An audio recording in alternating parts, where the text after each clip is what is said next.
All right, what's going on, everyone? Once again, Dan the Glass Man here. You're watching Back to Nature, and we are doing Dutch buckets today, finally. So right now, I'm just getting my my compost sifted right now. So as you can see, we're just getting the 3-gallon bucket here. Just sifted it from there, getting all the branches out, the big branches and the rocks, and just want to make sure we have enough for the 3-gallon bucket system here. And then we're going to take this system with the 5-gallon bucket over here, and we're going to take it and do some holes. So we're going to go to the drill over here by the glass studio, GardunoGlass Studios. So we got another bucket here already, so that's the one we're going to drill into here. And so basically what a Dutch bucket system is, it's a bucket within a bucket. You can do 5-gallon buckets inside of a 5-gallon bucket system. And being that it has a 4-inch lip here, when you put another bucket into it, it's going to sit 4 inches above. So you're going to have a 4-inch gap at the bottom. That's your water reservoir. With the 3-gallon system, you also have that 4-inch lip here because of the handle here. And so when you have that inside of it, you're going to have a lot more area. So probably a good like 6 to 8 inches there instead of just the 4 inches. And this bucket here, the smaller bucket, will hold the soil.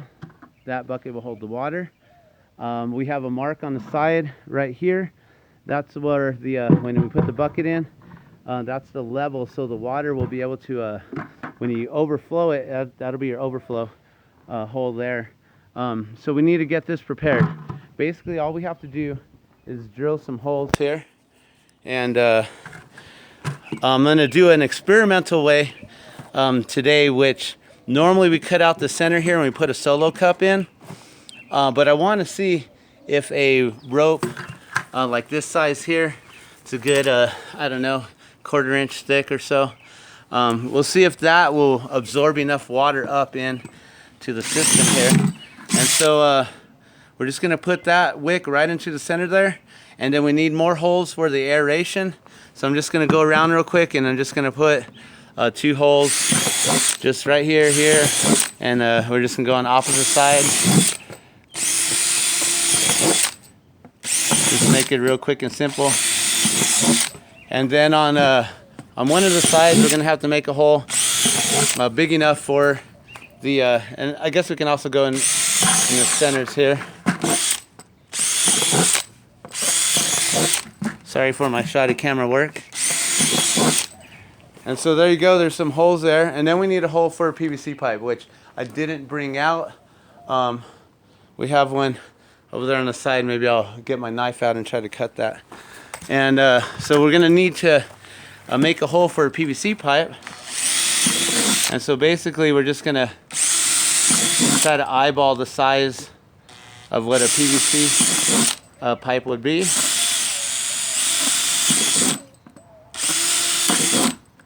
And as you can see, I'm just making a bunch of holes and then putting some holes in between holes. And you can also, if I had my other hand free instead of holding this, you would be able to use a knife also to cut it.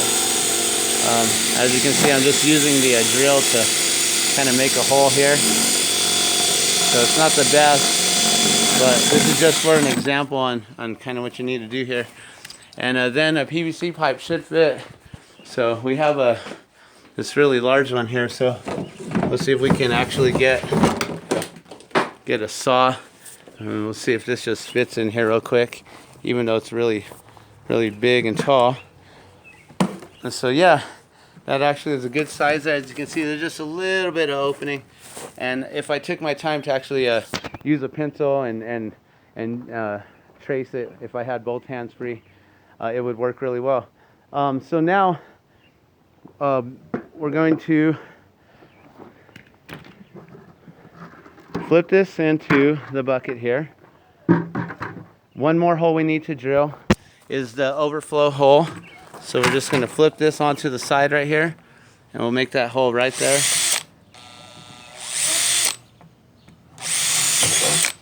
There you go.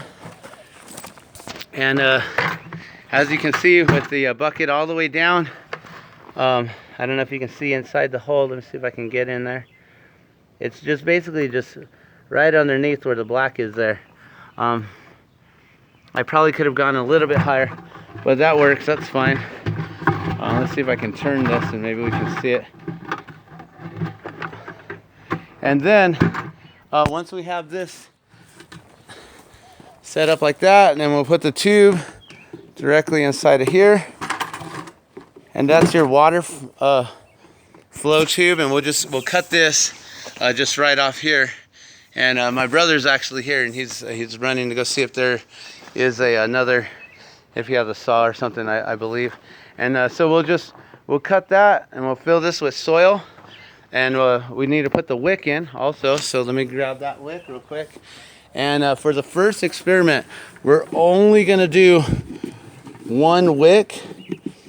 But what I'm thinking is if the wick doesn't pull enough water up for this bucket, which I've done it with the solo cups and that works perfectly. I'm trying to save some time with cutting a big hole in the center and just seeing if a wick will work all by itself, because then you just have to drill holes. Also, if one wick doesn't work, we can always use the other holes here, so we can always put, you know, a wick here, here, here. We can put like 4 or 5. We can just do 3, however we'd like to set that up. And oh yeah, and you can just clip that. Let's anywhere right there if that'll clip. Yeah, that'll work. Anywhere is good. Sweet. And we'll just cut this PVC tube right here. And being that it's at a slight angle, we're gonna actually flip this over. So now, when it's on the bottom, instead of it being flush, the water will flow out a little bit easier too. So then we have the watering tube there, and then we have the wick, and being that this is an experiment, we're just gonna see if the wick is gonna be enough. So we're gonna fill this up with soil here, and this is basically your Dutch bucket system right here. We'll let this sit overnight. We'll fill this up with water, and actually maybe we should do that real quick, and then that way we can get the we'll see if the overflow hole works and everything. So let me just pull the water hose back real quick, and we'll just sit that in right there. And the overflow hole is on the side here. Let's see where it's at. There it is. Good? Yeah. All right, and so then we'll just fill that up right there. And there we go, the water's coming out. As you can see. You can bring it up more.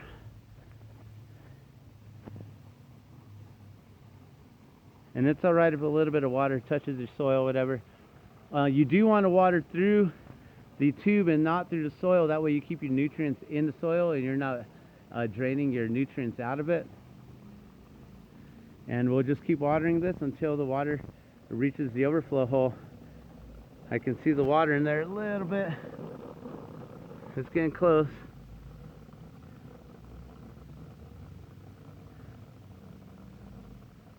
Should be reaching to the top very soon here.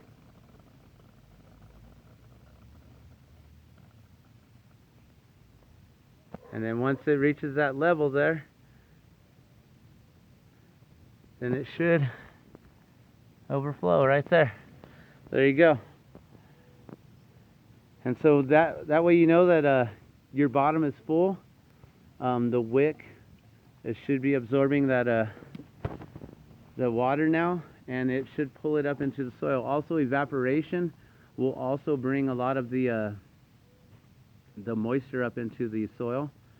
And if it does rain, if you keep these outdoor, then if it does overflow with too much rain, then it'll also come out here as well. So you'll never have a soggy soil or anything like that. And I guess it's just still pouring out. Some of the water's still in the tube here. So that's pretty much it. There you have it. And also these are perfect for bringing indoor, being that they have a handle. Well, these ones actually, I don't know if you'll be able to lift that up from there, but there you have it. That's a Dutch bucket system, and these go for $25. I'll sell them for $30 with the plant in there with the soil as well, if you'd like to order one. And if you want to follow workshops and the blog, just please subscribe to our video here and like our video here, and also follow us on our blog at backtonature.com. Thanks for watching. You guys have a good day.